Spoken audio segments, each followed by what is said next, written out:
Welcome into Star Wars News Net Live. We are back. It's Thursday night. It's 10 o'clock Eastern Time. And we have a jammed-packed Star Wars show for you this evening. Our main topic tonight will be Disney Plus Star Wars in 5 years. What's it going to look like? What's it going to feel like? What's it gonna smell like? I don't know. We're almost at the 5-year anniversary of Disney Plus. So welcome in everyone. Star Wars News Net Live. If you're joining us on Twitter, on Facebook, YouTube, if you logged in from Instagram, wherever you are at this evening, drop it into your socials. Let's get some people in the chat tonight because we're talking about Star Wars in 5 years. Disney Plus, what's it gonna look like? But I have this. I don't know why I have this pin. I'm grading papers. I'm in teacher mode, so I just kind of. I'm here, so I'll be assigning grades to predictions in the chat tonight, I guess. And we're a little fired up, and I got like this pin a little fired up because we were arguing about some random Jedi Master from Beware the Nameless before. But everyone, thank you for hopping in. My name is Tyler, joined as always by Luke down there in the bottom, who for some reason thinks that he is crosshair this evening with the toothpick. And then our very own Jay, who is on his bi-weekly show. We trade off with Miguel. It seems like that's the new vibe. But Jay, fresh off an Outlaws review. Jay, real quick, how many hours of Star Wars Outlaws have you logged so far? Ooh, about 25 to 30 hours. I have to double check. That's awesome. It's That's quite a bit. insane. Yeah, it's quite a lot. Apparently, a lot of people are also making their way through the Star Wars Outlaws story mode. Just released out into the early access. Some people are already caught up to me. So to them, I salute you. You guys probably just took the day off and just spent all day, didn't use the bathroom, didn't eat. To you all, I hope you take care of yourself. Jay's like, I'm putting in full days coming home and then like putting on my Star Wars hard hat and trying to get after this thing. Like, let's do this thing. Luke, you're going for the crosshair. You had the toothpick in a moment ago, going for the crosshair vibes. Is there any particular reason that we're going for a crosshair look today? Are you okay? Is this a cry for help, or is this more of a watch out, folks? You got him in the bullseye this evening. I'm extremely offended that you didn't immediately go to Cad Bane, actually. That's fair. And yeah, I'm kind of just in my Boba Fett kind of era right now because I'm deep in the comics of 2020, the 2020 run. So I'm feeling like revved up, ready right now. I'm loving those things. So we have a lot of Star Wars to talk tonight. We're going to be talking about, the 5-year anniversary of Disney Plus, which is coming up very soon. And let's project what Star Wars is going to look like on Disney Plus in 5 years, because honestly, there's a lot to talk about with that, just in terms of where Star Wars is now and, correlating that to that projection. But we have a couple other pieces of news. We're going to talk about Star Wars Outlaws with Jay, who I want to let everyone know published a review on YouTube for the channel. And you can also check out a written review on Star Wars Newsnet if you would like to read a review as well. Very good job, Jay. We're going to talk about Outlaws here in a minute. We got to talk about Sigourney Weaver finally confirming that she's going to be in the Mandalorian and Grogu movie. We'll do a little speculation real quick on that. But first, I have to ask you guys something. And I want to know if this is okay or not, because I feel a little guilty about this, but I want to know if I should feel guilty. So there's a franchise out there that, and oh my gosh, if someone says Star Wars in the chat, like I'm gonna lose my mind. There's a franchise out there that if you put truth serum inside, like if you made me drink truth serum, I would probably tell you that we should probably let this franchise like die and go away forever. But if you like take a look at my real life, you will know that I am so seated for this movie already, and I will spend $1 million on movie tickets. And that is Jurassic World Rebirth. that they announced like the name for the new Jurassic World movie. They released a few images today with like Scarlett Johansson, Mahershala Ali, and everything. Gareth Edwards is directing. I want to know. I feel a little guilty by being so excited for yet another Jurassic World movie because I just love dinosaur movies. So I want to know from you guys: should I feel guilty about this, or should I just let it ride? Like just have have a good time and let the good dino vibes ride. Even though I will be the first to admit that the Jurassic World movies are not exactly very good. Anyway. Yeah, no, they're not. Please just let it die. I mean, the fact that we're on Jurassic World Rebirth, like this is supposed to be like a new trilogy, not on Jurassic Park. We've already done Jurassic Park. Now and we've done Jurassic World. Now we're doing a spin-off on a spin-off. Where are we going with this? No, this is where we're going with this because I'm all about Jurassic Galaxy. World. Jurassic Galaxy meets Fast and Furious. Oh no. No, Jurassic World. So they have this whole concept. They've unleashed dinosaurs, into the whole world. And I think what a lot of people were wanting from the third one, Dominion, was like open world dinosaurs and just like what does that mean? Right. And instead they condensed the story for the most part into this like another park narrative.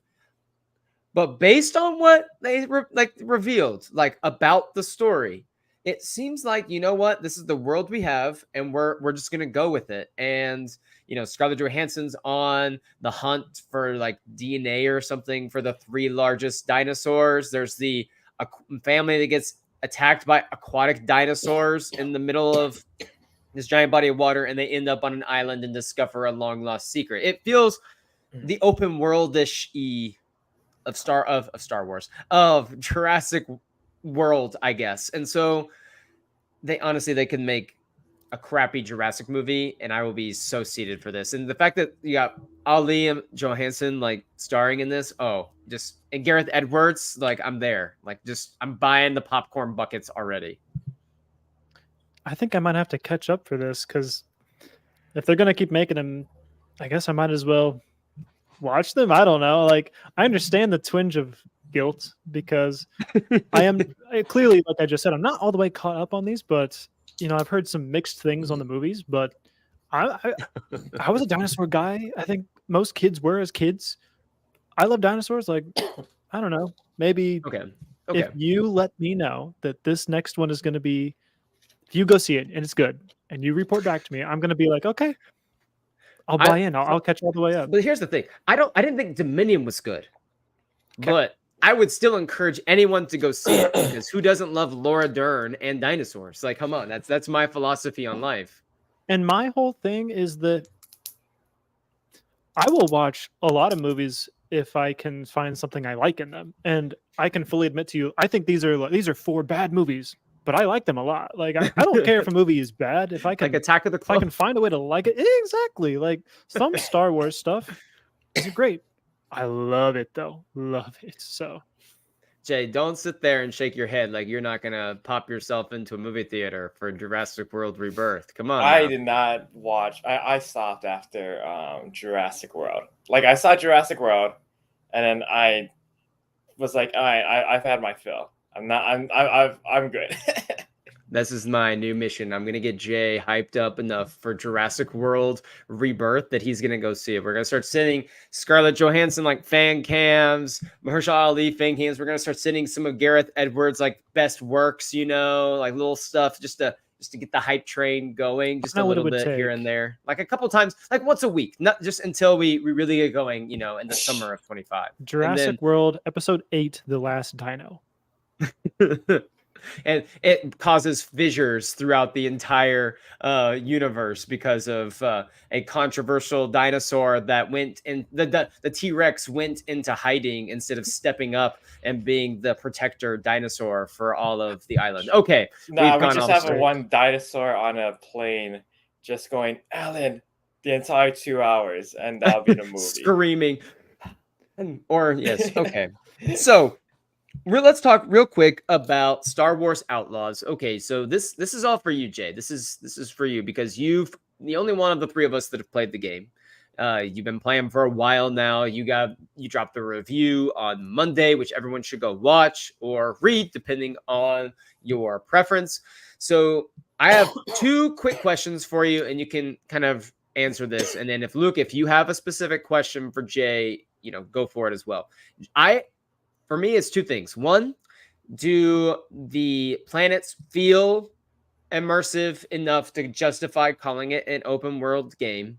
And second of all, is, are you able to completely, win over Kira's affections in this game and become the Crimson Dawn bounty hunter / outlaw of Kira's dreams? Because that's a big part of my incentive to buy this game. Yeah. So, excuse me. You gonna make it tonight? Yeah. No. I told everyone in the Discord in our workers group. When I was playing through Star Wars Outlaws, I actually had the worst case of the flu. Oh man! So it was funny. I was so excited to play it, but then I felt awful, and I'm still kind of recovering. So apologize if you see me coughing and stuff like that.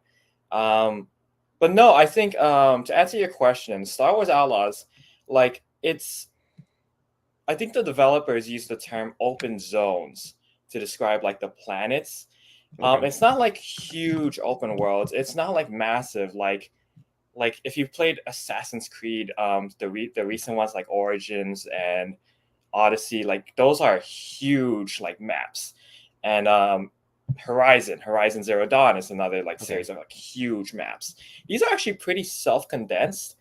But what's great is it feels open world because you're able to jump from planet to planet, in space. So, 1 minute you're on Toshara, you can just easily hop in onto the Trailblazer, go into space, go into hyperspace and go to Tatooine. And then with no loading, you're just right there. So I think that's the best. That's awesome. That's one of the best aspects about it. Yeah. That's really cool. I like that. And I don't want the planets to be too big. Because I don't want to get lost easy and try to have to figure out how to get back where I was supposed to. And it takes me 20 minutes to backtrack. I cannot tell you, this is not open. This isn't a massive map or anything. But when I tell you the amount of times I'm running around like a lost fool in Zepho and Jedi. I knew it was going to be Zepho. Oh my gosh. So, that's insane. Yeah, I'll say if you want to have comparable map sizes, Zepho is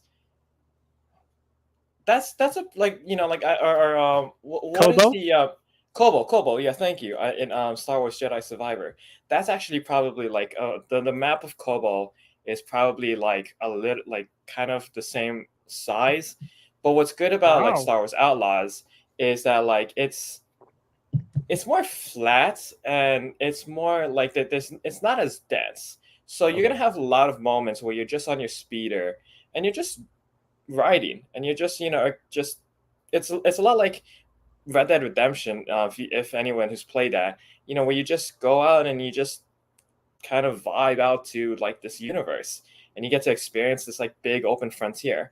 And so I think that's really awesome. Some people aren't gonna dig that because some people are want the more dense locations where there's a lot more to do and activities. But I'm okay if they just want to be hey, here's some spread out bases and camps for you to go and ride your speeder across and just just explore this frontier. Okay, and then to answer the Kira question, please, how am I going to be Kira's right hand? I guess I'm Kay. So am I going to be Kira's right hand woman in this game? I'll say this. Kira does some kind of questionable things in this game. That's fine. She does questionable things. I mean, she does questionable things in Solo. She does questionable things in Crimson. I'm perfectly fine to do that and absolve her of any crimes. That's fine. Yeah. So I mean, you can definitely try and get on her good side. I'll tell you what though. There's something that she wanted me to do, and I'm I can't do it. No. I actually set out at the start of this game, if there's one syndicate I want to get good with, it was Crimson Dawn. And then there was one mission where I'm like, I can't do this for you, Kara. This is No. How dare you you. got me pushed up against like a moral line. What kind of sick psychopath would intentionally sabotage Crimson Dawn and Kira to the point where I saw this online where someone was like, you know what? Like they were part of the games getting in with the Pike Syndicate. And I'm like, who the hell do you think you I are? actually Like, don't like the Pike Syndicate in this game either. I who could immediately do that? yeah, I Who? immediately dipped my reputation with them and like immediately got them to got on their bad side. Yes. Like Luke, right? Like that has to be the number one syndicate. You're like, I'm gonna F these people I was gonna over. say, Like I'm gonna screw this them one's over for as quick as Scytho possible. Diaz. Like 100%. So, Luke, do you have any like quick hitters for Jay about Outlaws before we move on to Skirting Weaver and Mando and Grogu, or you just want to move on? I was just gonna ask how many syndicates there are to align yourself with, and what do you feel like the variety is between them? Like, do they all feel Ooh. equally enticing? Yeah. To a So person who maybe there doesn't are have a like predisposition to any of them. Someone who's yeah, new to that's a Star good Wars. question. Yeah, no, there are four main crime syndicates in this game. You have the Pikes, the Hutts, Crimson Dawn, and then a new clan called the Ashiga clan. Ashiga clan Um, from Kajimi. Yeah, Ashiga clan, I really like them because, of course, they're the new clan, but also like they're the more like honorable. They view themselves as like the more honorable clan, where they're like not criminals. They're like a honorable like syndicate, or like a family, and they're kind of more inspired by like samurai, which is really cool.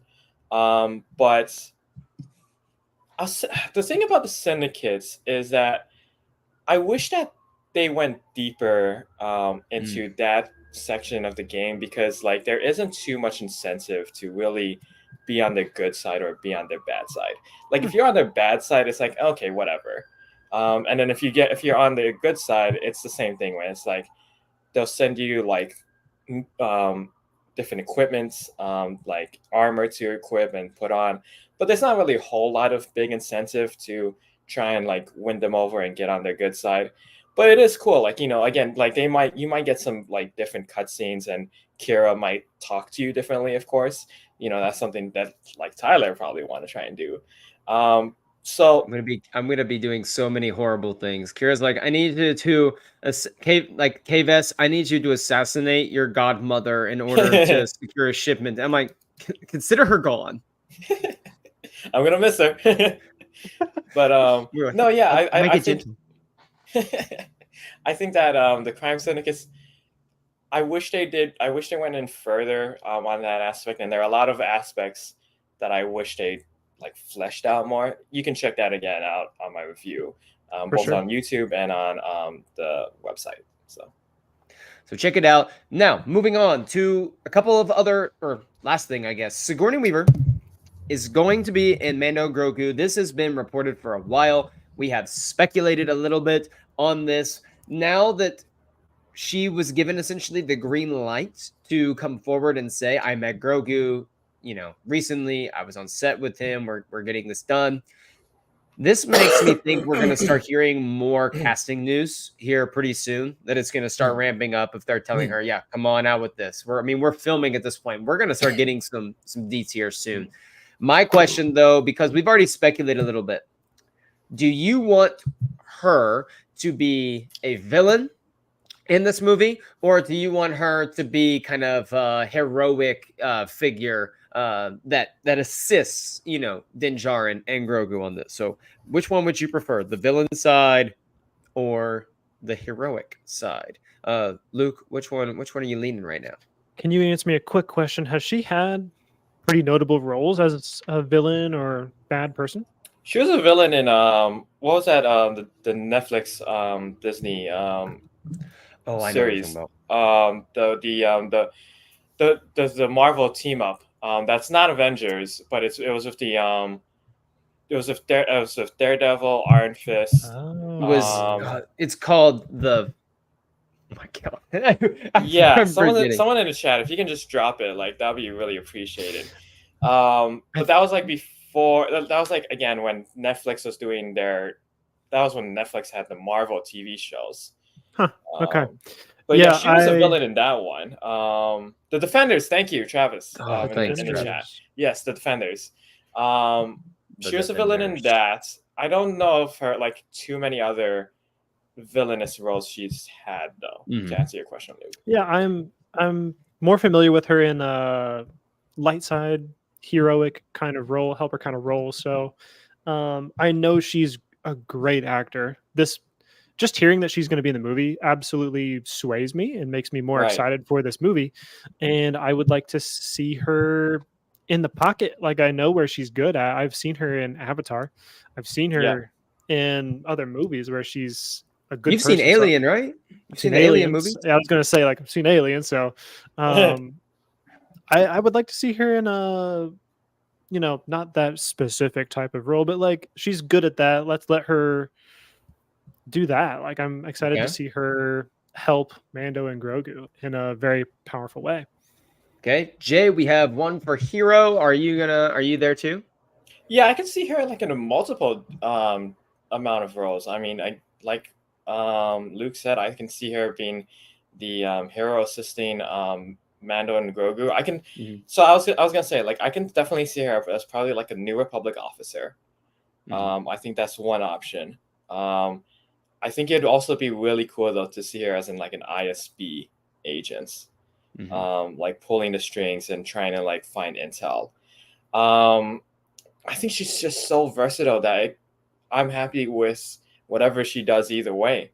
I think, like we mentioned though, like she hasn't had too many villainous roles that like that pop off the top of our heads. But yeah, no, I'm just excited to see her either way because yeah, like even Luke mentioned it, as a fan of like Alien and Aliens, it's great to see her like still kicking. No, villainous is the only way to go here. It's the only way to go because we have plenty of heroic figures. We have Din Djarin, we have Grogu, Zeb's going to be popping in. We'll probably see, obviously, Bo-Katan is going to make her way into this. It would not surprise me if we have any other cameos from like Carson Teva, you know, some of these other rogue pilots that we've seen. Okay. We have a lot of heroes. Question though for you, Tyler. Do you want her as a human or as an alien? No, I want her as a human.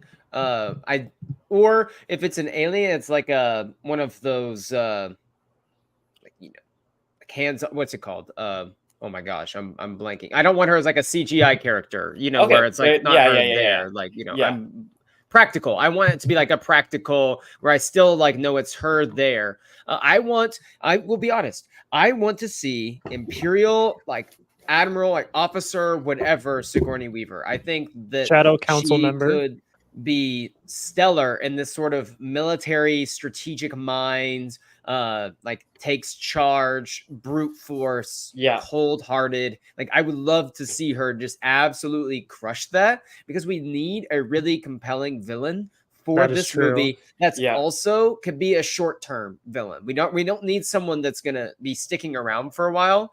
I could see her getting, you know, 20 minutes of screen time as like the main villain and being compelling enough, one, because she's brilliant, two, because people are so familiar with her that, you know, there's a level of like gravitas and energy and intensity she would bring to the role that would sell us, I think, on the villain of the story as an Imperial. Sort of be like a Director Krennic sort of role. Yes, something along those lines. And then I think that we could really see her be incredible in that too. And just seeing maybe her have some words for Din Djarin, you know, or threatening Grogu. I could see it. And we need a villain because obviously, you know, Moff Gideon is gone. And Giancarlo Esposito would have been amazing for this movie if they had done a little bit better job with, you know, Moff Gideon's character in season 3. But we, you know, are moving on. So I think Sigourney Weaver is like a perfect segue. I think you can even make her like a really important Imperial agent, and her passing like paves the way even more for Thrawn to come in and fill more of a void for the Imperial remnant that's out there in the Filoni movie. To me, she just feels like a perfect segue villain that's going to, you know, it checks all the boxes of here we go. Like, checks the box of, villain for this movie, checks the box of an awesome Imperial, and then like checks the box of someone that, puts butts in the seats, gets people excited. That's like a mainstream name that, casual fans are going to see and be like, oh, this Sigourney Weaver's in this, like, and they're gonna know Grogu, Din Djarin. Like, I think that personally, that's the route I would go, just because I wonder, and maybe you guys can speak into this, is the sidekick or hero mentor role, is that just too crowded in right now for her to come in and be that as well? Because if Bo-Katan's going to be in this movie, the armor is going to be in this movie, Zeb has a brief appearance.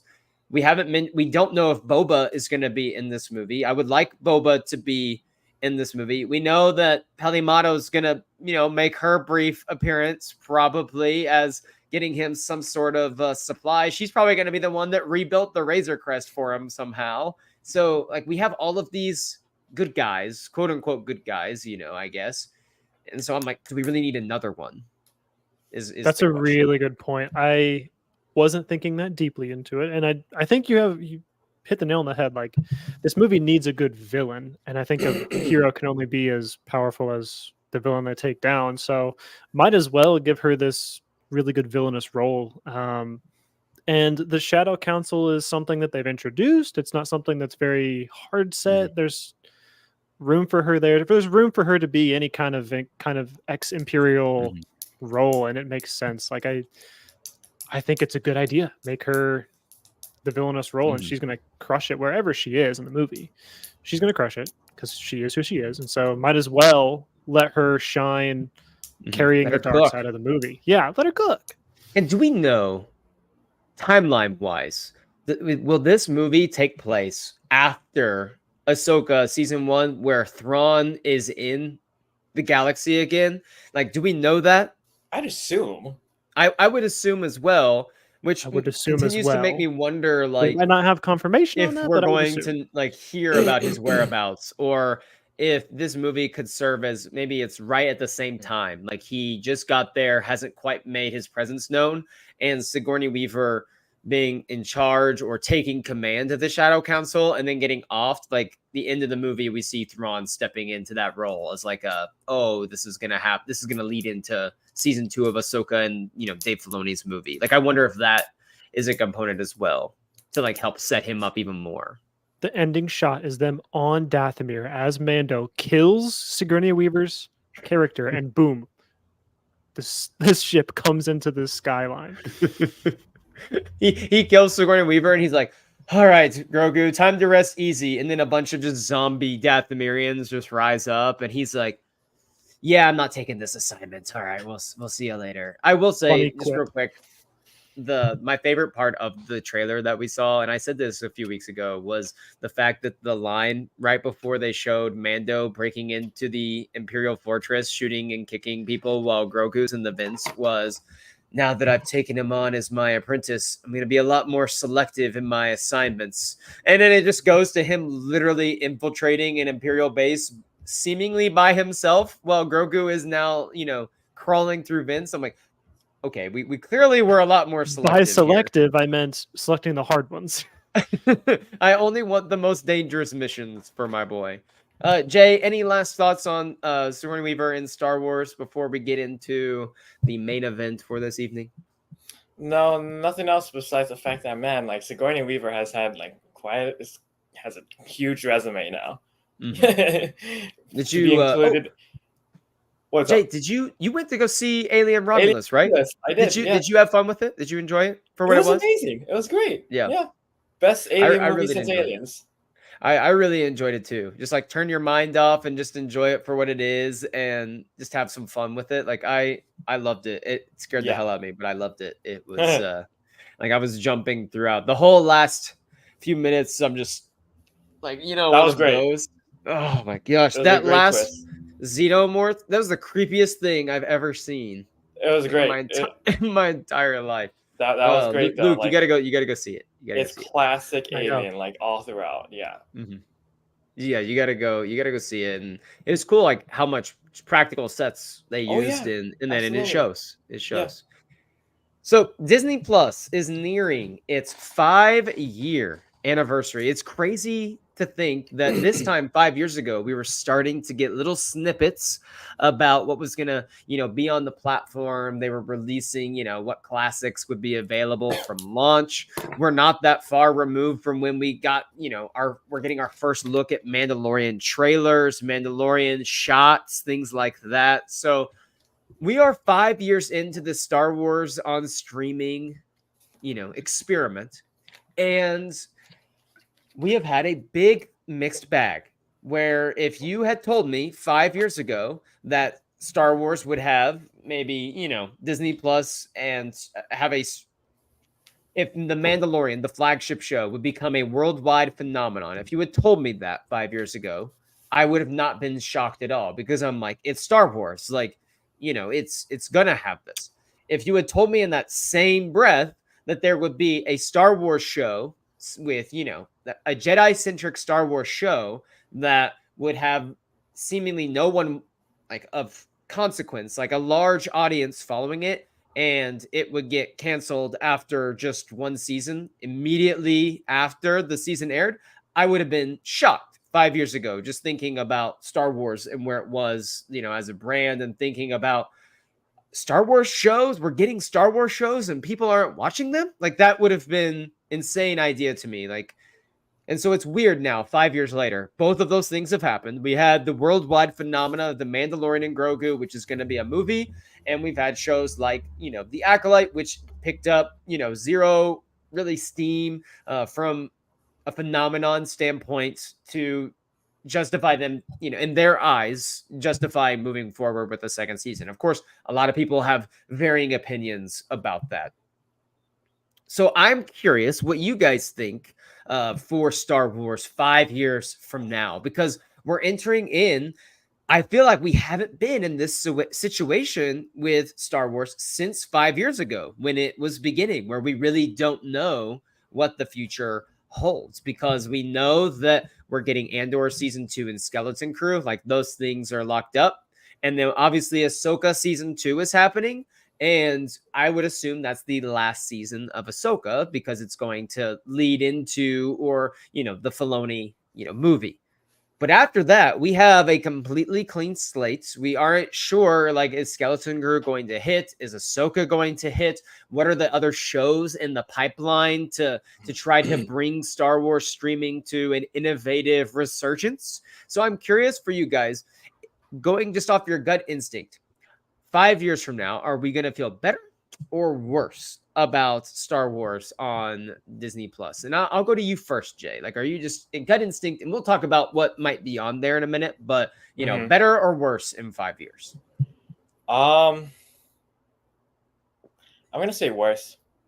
I think that we're at a state where Disney does. It feels like Disney doesn't exactly know what it wants to do with Disney Plus. It's obvious that it's there and that it's not going to go anywhere. But I think that I think The Acolyte might be the start of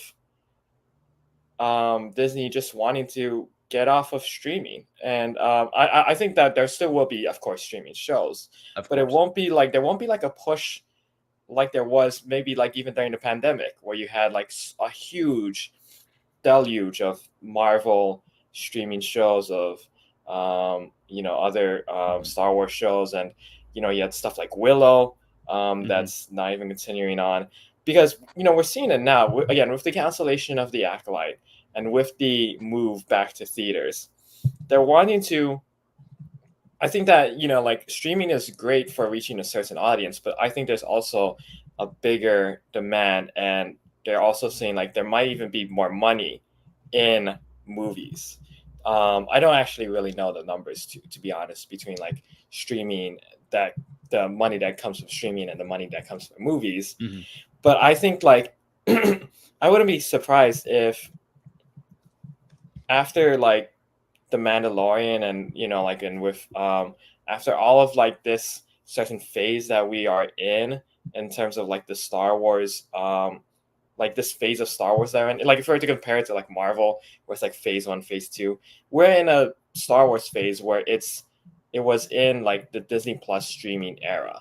And I think that like as soon as we transition back to the movies with the Mandalorian and Grogu, with the Dave Filoni New Jedi Order, Heir to the Empire film, we might actually see Star Wars and Disney taking a break from streaming. That's what I think might actually happen. So I agree. We're definitely going to see a scale back. They've said that plenty of times, and we should trust them on that with the movies. I do have a few counters, but I'm going to throw it to Luke first. I have a feeling I know where Luke's going to go with this, but I'm curious to hear it from the man himself first.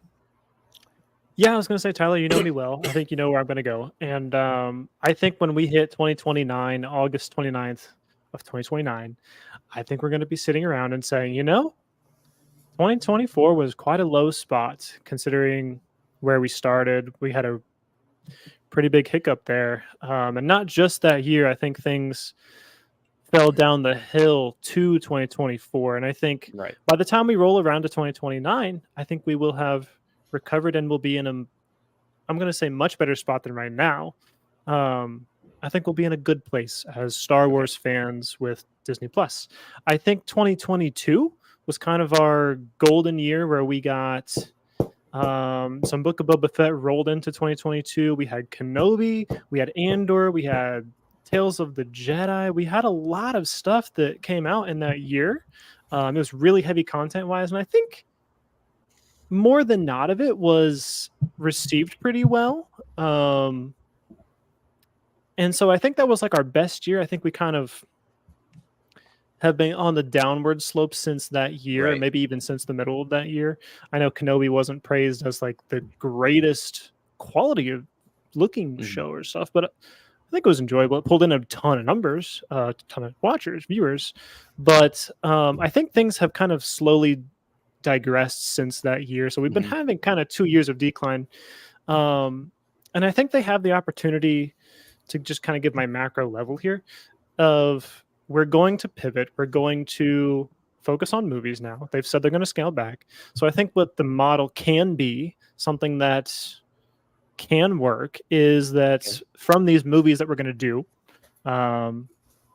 say something in Heir to the Empire is just a hit. And so Dave Filoni has the chance to cultivate a show from a thing that was very popular in the movie. We know that had weight to it, so we know that there's an audience for this character or for this group of characters. So let's make a spin-off show about that. We know that you can more easily track success in a movie setting, and then from there you can take that success point and make a show about it. I think it's maybe the more fiscally responsible way to run things, instead of trying to generate a hit from a show and see if you can get enough views and streaming to generate worth into making a movie about it. It kind of worked for Mando, I guess, but that's kind of where I'm thinking. It did work. They have done it. They have successfully made this into a movie. Has yet to premiere yet, but it's going to. So I understand. But I think they're going to kind of flip their model where they're going to take successful things from the movies. Those can be our shows. So they're going to have to do more with Disney Plus in the future. We know they're scaling back, but I like what Luke said, because 5 years from now, we're going to be sitting with Grogu coming out in 26. I have a hard time seeing the December Star Wars 26 date still holding, given we haven't heard anything. But it's certainly possible they could find a way to make that work. And then in 27, there will be a Star Wars film in 27 for the 50-year anniversary. I imagine Dave Filoni's movie will be that May or December of 2027. Like, I would be really surprised if that doesn't happen. So we'll be 3 Star Wars movies in the books. I guarantee you they're going to, if at least 2 of these 3 do really great box office numbers, like we're going to see Dawn of the Jedi, or, maybe we see Taika's film, Sean Levy's, someone's film in 2029. Like, they'll probably take that year break. So we'll probably, by this time next year, like we're here 5 years from now, we'll have 3 Star Wars movies that have come out, plus the 4th one probably coming out that December in the Star Wars, whatever. So thinking of all of the new characters that could be generated from those 4 movies, I think Luke kind of said it best. We're going to see probably a spin-off show of something really popular from that time. I think people need to keep this in mind with Star Wars for the future right here. The leadership structure is going to look incredibly different in 5 years than it looks right now, because Kathleen Kennedy won't be around in 5 years, likely won't be around in 5 years. She will step down at some point in the next, could be as soon as Q2 next year, some reports have said. Like, who knows? She renewed until then. Yeah. So the person that is like running things will be different. It's quite possible that Star Wars is at a point with a couple of success from movies. They're feeling good enough to maybe take another bold risk again, where there's some new life, there's some new blood in the franchise. There's some leaders that are able, this is the positive side. There could be leaders that are able to make Star Wars relevant in the new age. And it seems like we've been unable to do that under Kennedy's leadership in the large aspect of that for the last few years. On the flip side, it could go, south. It could get worse, and we could just be trying to, play the classics again.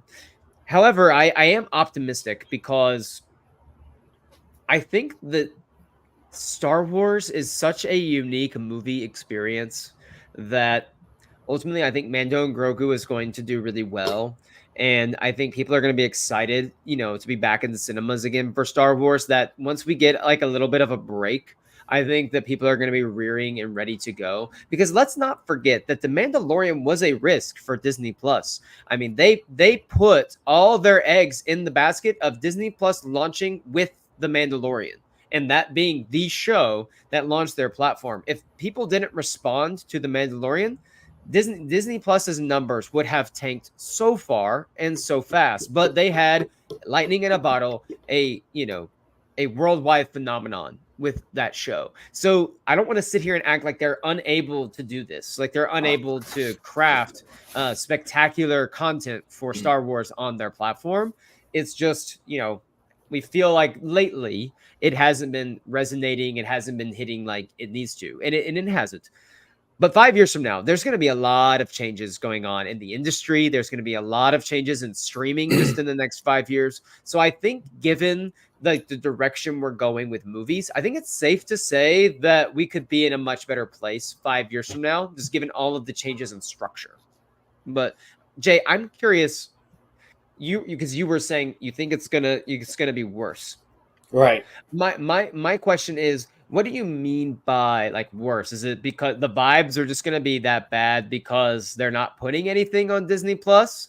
Or is it, because I think how the movies do will kind of be a correlation to how Disney Plus is going to do a little bit, because if the excitement for Star Wars is there in film, the excitement will probably be there to some degree for some of these shows. So is that also an indictment on your side of, leadership's not going to adapt, and these movies are going to play it too safe and maybe not garner the audience that, they need to? Yeah, I don't know. Well, to be honest, maybe I should go back and edit my earlier statement and say, like, I think that it might be like worse, quote unquote, in a way that I think that there probably won't be as much of a focus on the streaming content. Right. That might not be like a bad thing, though, in my opinion. I actually think that them taking a break from Disney Plus streaming, like Star Wars TV shows, I think that might actually even benefit to some degree. Some might say like that is worse, though. So I like that's why I'll say, like, in this better or worse question, like it probably like that fits in the worst box, because like for some people they might be like, without some Disney Plus Star Wars TV shows coming in, like Star Wars is in the worst states.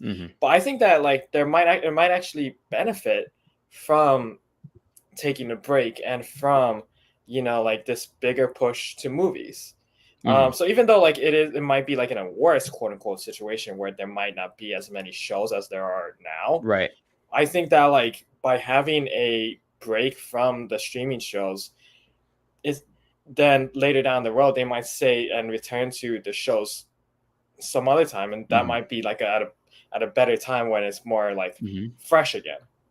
And part of this is on Disney's need to come up with something on their platform that makes people actually want to tune into Disney Plus that isn't directly tied to the MCU or Star Wars. And I think that I don't think they know what that is yet. Yeah, I was just about to bring up that point actually, and thank you for bringing it up. But I think like the Disney Plus platform needs to diversify because, like you said, we're 5 years into the Disney Plus, streaming experiment, whatever you want to call it. We've got Star Wars, like from the get go, it was Star Wars and Marvel. What are we still watching to this day? Star Wars and Marvel on Disney Plus primarily. People are tuning into the other stuff like Percy Jackson. People are still to Miguel's laments. Our very own Miguel Fernandez's laments. People are still watching. Does he hate Percy Jackson? He does. So it's an ongoing thing where he is so anti Percy Jackson, and Nate and I are like the Percy Jackson championers. Like we are like all in on Percy Jackson. But Miguel's a hater. He said that it would tank. It was going to be bad, but here we are, season 2 in production.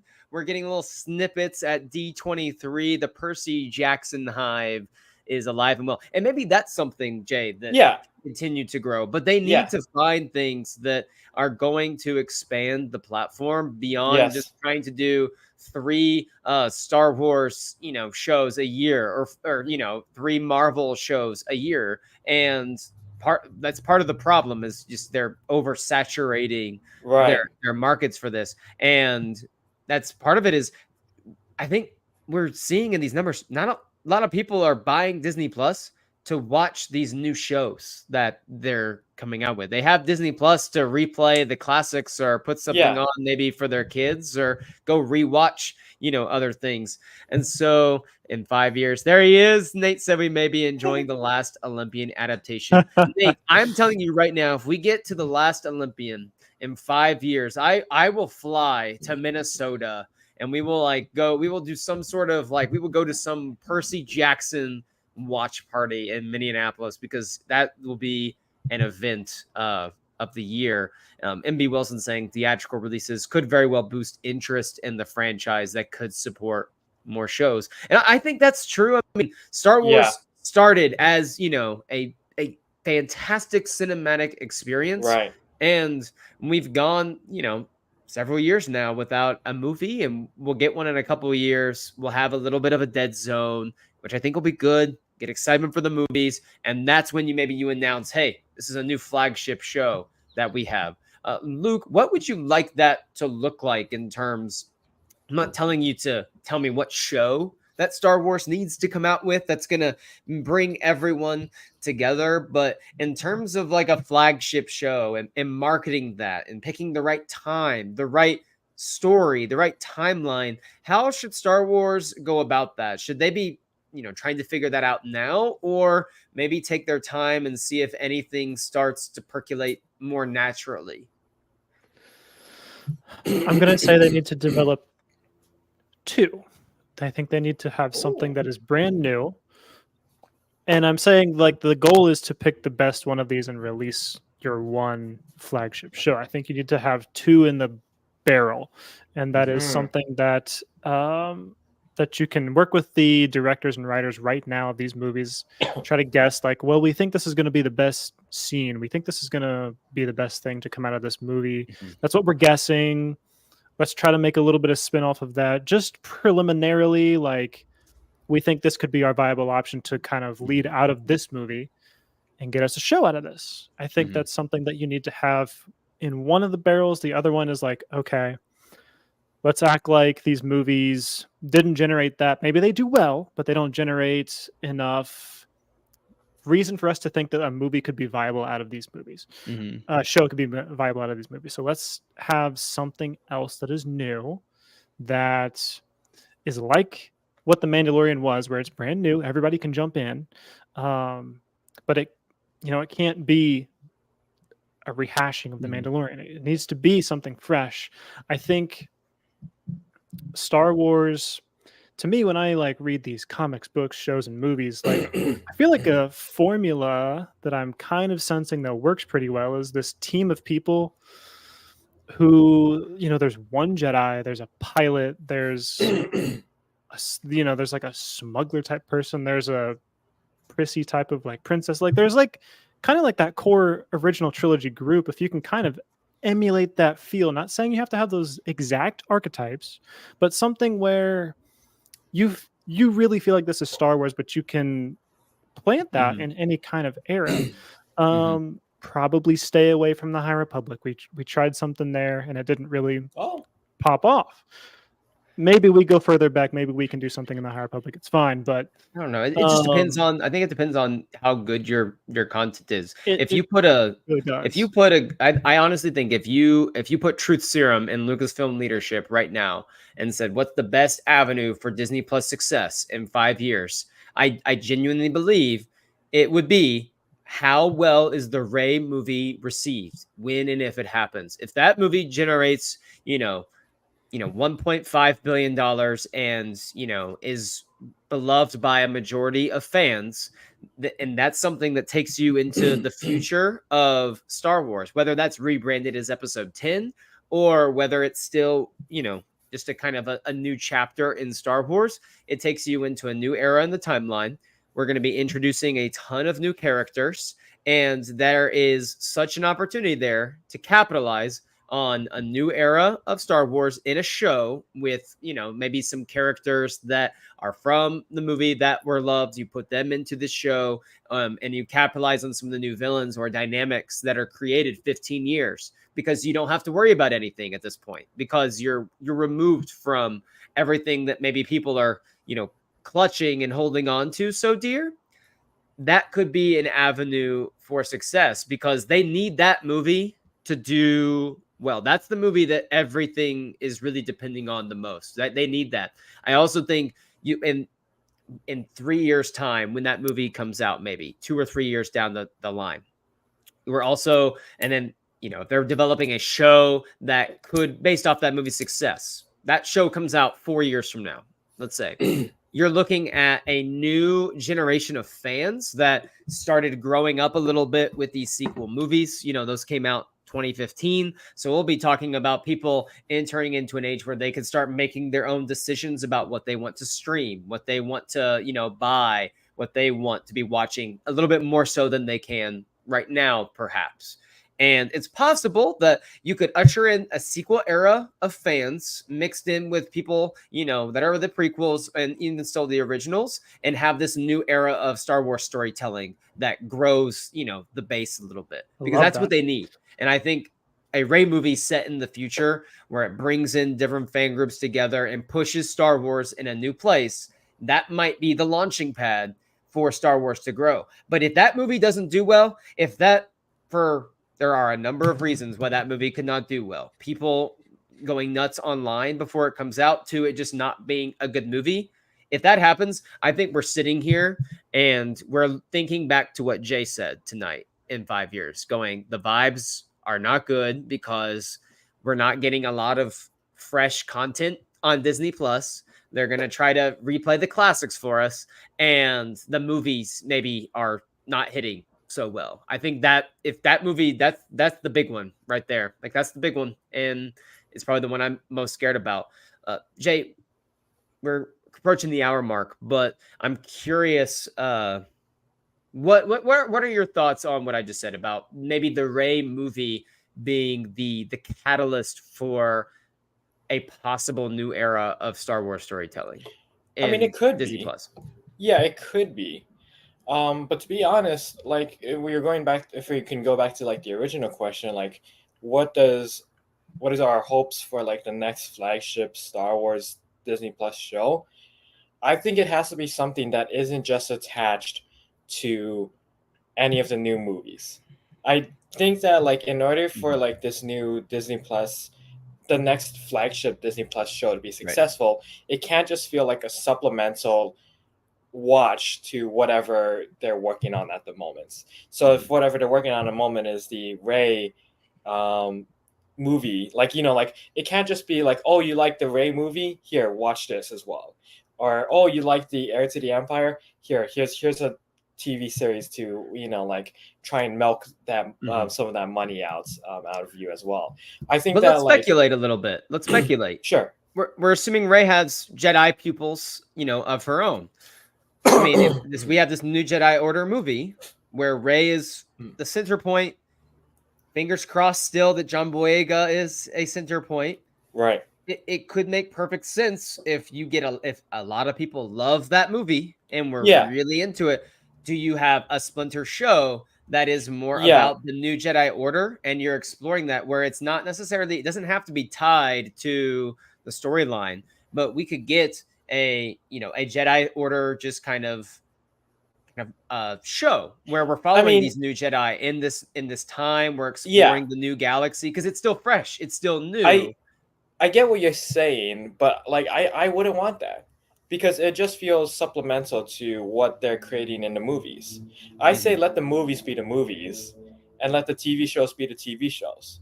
I think I think that, like, separate, because there's a lot of parts about Mando that are supplemental to shows and movies that came before it. Yeah, I get that, but then, like, my hope for, like, a flagship Star Wars Disney Plus show is that it's something, like, completely, like, can be taken in completely separately from whatever they're doing right now.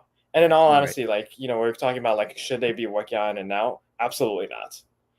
I think that the focus needs to be the movies, and that we need to see how those movies do first.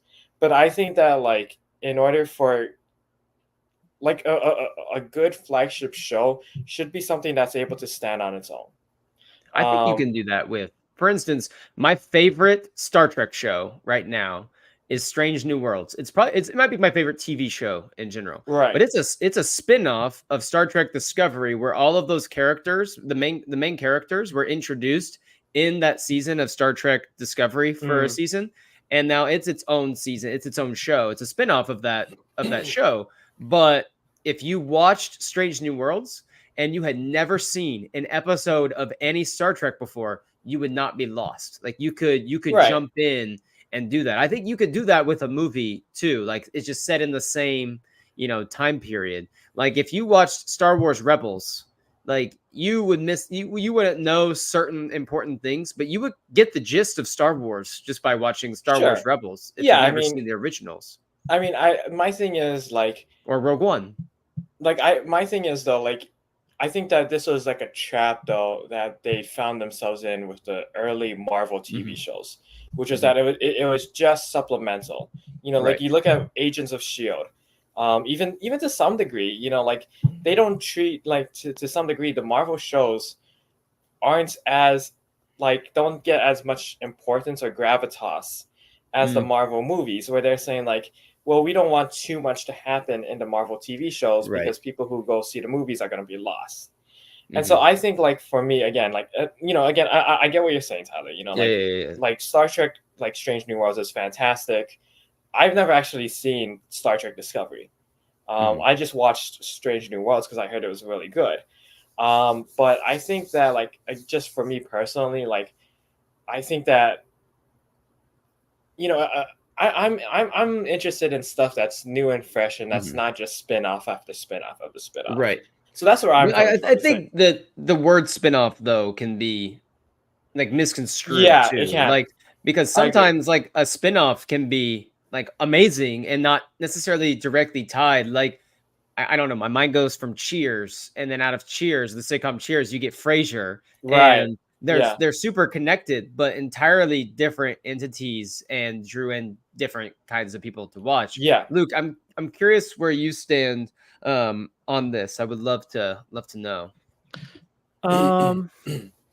Jay, I think you've been making some really good points. I think maybe the distinction, to, like, try to just summarize it up in my own words, would be, like, if you're going to make a show that is from a movie, probably the safest and maybe best way to do that would be to use a character who was popular or prominent in the movie. But Yeah. the show should maybe not be a continuation of the story.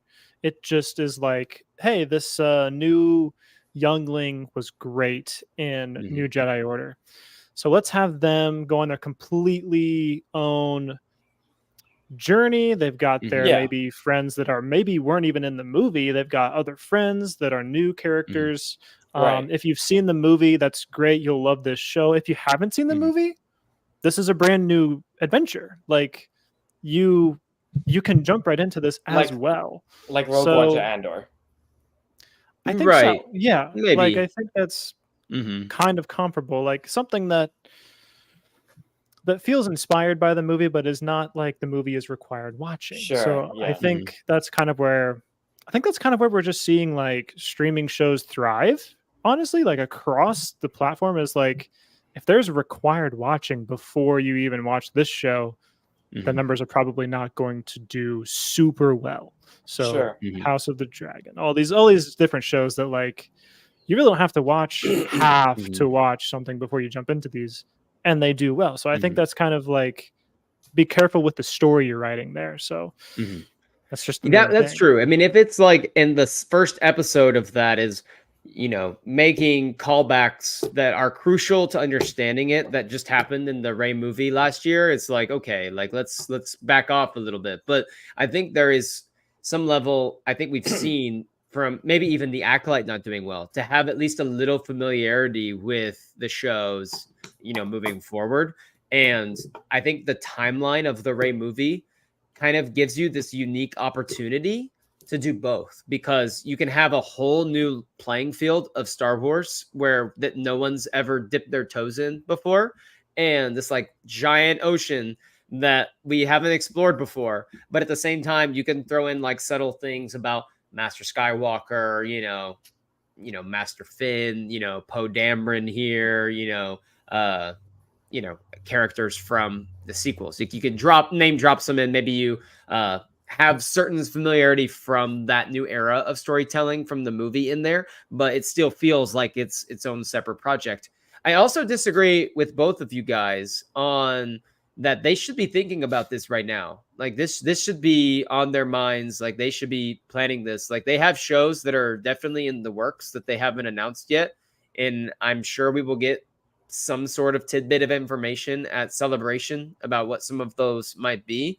But they definitely need to be planning. You know, they don't want to be caught on their heels, you know, because in 2 years, ultimately, it's not necessarily of what's best for Star Wars. Sometimes it's what's best for Disney's bottom line. And if they need a Star Wars show to carry Disney Plus, like they're gonna have to put one out. And you know, with Ahsoka being the only thing up after Andor wraps up next summer, that presumably won't happen for another year because it's going to be filming next year.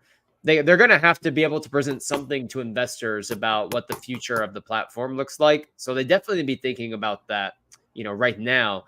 But it could be maybe they offer up a limited series. Like let's talk about this comment here. MB Wilson says, "What about a live action anthology series? 12 episode seasons in different eras, new characters, existing characters, different creators, directors." This honestly is like a dream idea for me. However, I just wonder in this era of streaming, how likely is it that we're going to be able to get 12 episode seasons that span the different Star Wars eras? Like, I just feel like that's incredibly unlikely, even though in a perfect world, I think you guys would even agree. Like, if we had these different seasons of Star Wars where it's just, it's almost like what Tales of the Jedi or whatever could be in live action. Like you could have like just Tales of Star Wars type of thing, and have the different seasons be these different arcs from around. Is that what you guys would envision, like for something like this, if it was that in live action? I mean, So I'll just like say really quickly, Luke, and then I'll throw it to you. Sorry. I think that like, you know, this is a fantastic idea. I like it, but I think coming from a investor standpoint and from like an executive standpoint, I think that this wouldn't like draw as much money as they would want, because I think like, you know, like you said, Tyler, what people in the streaming services are interested in is a long term. is, can we milk this for multiple seasons? Can we get this to have spin-offs, have multiple, multiple seasons, and can we keep the costs down? To me, this sounds very expensive. I hate to say it, but like multiple different creators, directors, in order for that to be really good, it also has to be there'd have to be a lot of money behind it. Yeah, and I was going to sprinkle in even a little bit more direction with that because I really like the idea. I would tune into that. And I would say make it about pilots. And we have some Republic pilots in the area of the Republic. They transition into another arc about Imperial pilots, how they're kind of transitioning into that. Yeah. And then we have this arc about kind of like everyday people that are haulers, and they kind of feel the call to go toward Exegol at the end of the sequel trilogy. And so I think it'd be cool to even just, I agree, it'd be super expensive, but like I think it'd be super fun to watch, like all these different ships that mean so much to certain people. And you can hit every fandom sub pocket inside Star Wars with something like that. Like you can have every era that has been explored, like touch each one of those. So it's something that could be wildly popular and successful. Will they take the risk on it? Is it viable financially? There's all these questions that'll probably shoot it down, but I love the idea, MB Wilson. You've always got really good ideas. MB Wilson always brings some great ideas to the chat. The heat. I will say this feels like what Tales of the Jedi is for, like Tales of the Empire, Tales of Bounty Hunters, maybe someday, things like this. So I think that's where they're going to kind of stay in that. But I've told you, Luke, if I don't know how much money you would have if you had a dollar bill for every time I have texted you saying I want a Star Wars Jedi Council type show set in a Strange New Worlds era or type storytelling, where it's like we have episodic storytelling of Jedi from a certain time sold period. Me on it. Yeah, and it's episodic storytelling, like just call it like master and apprentice, whatever. And the Jedi and their apprentice, they go on just missions around the galaxy, and you follow different Jedi and masters for a different arc. And throughout the show, you bring in recurring characters that they're going to do Adderley Caro. Yeah, like there's just different, like how Star Trek does this so well, where you have episodic storytelling and you're not just telling one single narrative, but you're interweaving just different character development throughout the show, and you have characters that come back and they play a big part of this, where it's like, oh my gosh, remember what they went through on that planet in episode 2 and how that's playing a role in what they're going through in episode 9. Those are the type of shows that I want to see Star Wars get into, because that saves you from two things.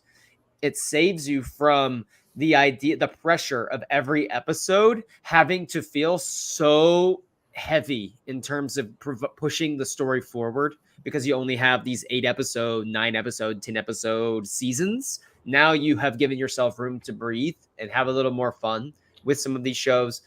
But I think what Jay was saying earlier, like they're looking long term. They're looking for what is the next Mando and Grogu. I mean, that show was a worldwide phenomenon that made them a ton of money, from merch sales to everything. They're making a movie, but we've gotten the spinoff of, Book of Boba Fett from that for a season.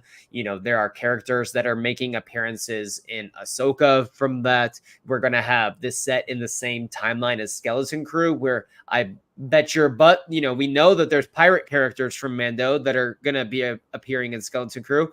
I bet we're going to see Mando at some point in time in Skeleton Crew. I think he's going to show up. So like, that's what they're looking for. Like in this next project is, what is this next show that can really do this? And let's get to a couple comments here. Disney should just hire fan film creators, because some are really cool fan films and shorts like AFKs for the Empire series. I'm not familiar with fan films. I worry. I don't mind people. Here's my opinion. I'll let you guys get in. Yeah. I don't mind it if we are going to find unique ways to bring in people that can tell a good story. If you can tell a good story, Like I love it when we hear stories of people that started off as, just a little content creator here, or they made little short films here and they got on. Like there's Star Wars writers that started off writing fan fiction that are writing these epic novels now, and I love that.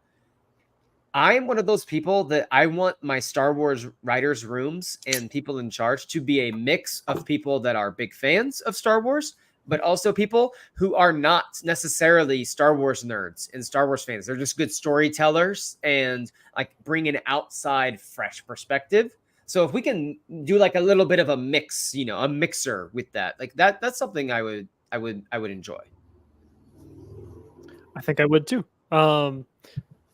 And what's weird is like we know that the Acolyte did that. Like Leslie Headland did bring in people who didn't know anything about Star Wars. So it's not like it's a recipe for disaster, a recipe for success. But yeah, I got to be honest with you as well, Oscar. I have not checked out hardly any fan films from people on YouTube making Star Wars stuff. So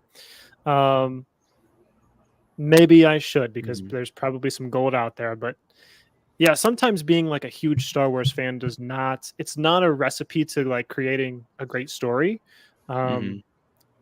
Maybe oftentimes it is, but it's not always the case. So you do have to be careful treading those waters and giving people who maybe like think they know best about Star Wars, like the pen in their hand. So it's really dicey. It's really weird, but you could draw some inspiration from people who have really poured their hearts out into these things. So there's stuff to take from those. Jay, what about you on this one? I agree with all you guys' points. Okay. So RG said he'd love to see a Tony Gilroy-led Chiss series revealing Thrawn's true motives and their complex society. A Game of Thrones style Star Wars show is long overdue. Luke, I know you're going to want to dive into this, but I'm not gonna. Okay, so I'm two things. As an individual, I am two things. I am not the know-all, be-all of the Thrawn Chiss ascendancy and all of that. I will also say that I am the reigning authority on how to binge read Thrawn, as I read all 3 of those ascendancy novels in like a week. So that's all I did, because I really wanted to do book reviews for Star Wars Newsnet, and because I love books, the Star Wars book. And there was, the person that was like going to do the third Thrawn book, like wasn't able to do it. And I said, I was like, oh, I'll do it. That's fine. I hadn't read any of them. And so I immediately like Amazon Prime the first 2 to my house, and the new book came out in like a week or whatever. And so I like just binged. All I did was read Thrawn Ascendancy or listen to Thrawn Ascendancy on loop for like multiple days. Like it's all I did. And then I got the book and just plowed through it. Anyway, this show would be, for me personally, the most Star Trek-y type show that they could do, like in terms of episodic storytelling, massive world building. We're just going off weird type of things, strange vibes. It would probably be a darker show than obviously Star Trek is. But so I would be all about it, because it's more of a sci-fi type show instead of the fantasy that Star Wars fans, I think, typically go for. Unfortunately, this will never happen. The only way this happens is if we get a like animated version of this, like, because it's lower risk with animation, and I think that there is an audience for that for sure. And I think animation is probably the best way to do this. I am not discounting that we won't see the Chiss Ascendancy in live action at some point, whether it's a movie, Ahsoka season 2, something along those lines. They went to a new galaxy, for crying out loud, in Ahsoka season 1.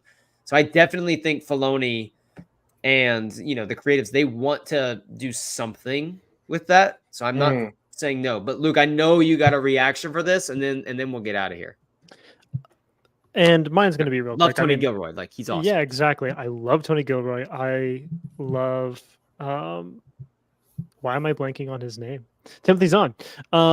So, and I got to be honest, I actually haven't even read the Ascendancy trilogy, but I've loved what I've seen of Thrawn on screen. I've loved what I've seen and what I've read of him in Heir of the Empire. So this would be a huge risk, and I am someone who loves watching people take huge risks with Star Wars, honestly. So I'd be all about it. I'd be super supportive of it. And it just would be so cool. Tony Gilroy's great, like I said. Like it's just it would be so up my alley that I Yeah. can't even describe it. It's just it would be so nerdy, so sci-fi. Yeah, I'd be all about it. So They'll Jay, never do any it. thoughts on Tony Gilroy, and then we'll kind of do some closing stuff here. I'd say that this would be like a hard sell. Outside of the core Star Wars diehard fans. I mean, I think outside of this, like even just the casual Star Wars fans, some casual Star Wars fans. You mentioned the Chiss, you mentioned Thrawn Ascendancy, you mentioned the character of Grand Admiral Thrawn. Some of them are probably just gonna fly over their heads.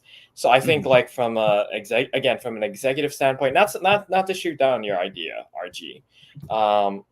In a nutshell, like I love the idea. Like absolutely. Like in our Star Wars bubble, I think that's like the perfect show that we would all love. I mean, I can even see like like Tyler, you were saying like you can see it in like a movie or like them doing it, something with it down the line. I can definitely see it too. Like even just like a prologue sequence in Heir to the Empire, just doing like an abridged version of Thrawn Ascendancy, but to make it like a 3-4 season long thing that like would like you mentioned a Game of Thrones style Star Wars show. I think it'd be like again very hard sell because like I said, people don't really know too much about the Chiss. There's gonna be a lot of special effects and heavy CGI. The characters are all going to be alien, which some people, if they don't see a human main character, some of them just tune out. I love what you said about like a prologue for like Thrawn. I think that could be a great intro to the Heir to the Empire movie for his character, or just the movie is this just brief flashback sequence of where he came from, what happened to him real quick. And then we jump to him. He's on the Chimera and looking out the front, viewport, and that's how we get introduced to our villain. That could be a great way to see the ascendancy for the first time. I'm imagining it kind of like in Return of the King, when you've the like 5-10 minute long introduction featuring Smeagol before he turned into Gollum. I think like that'd be like a really cool thing. And then he's the movie really starts with it goes straight to Gollum, like that too. It's I love that idea. Any other thoughts before I have a fun thing to talk about real quick?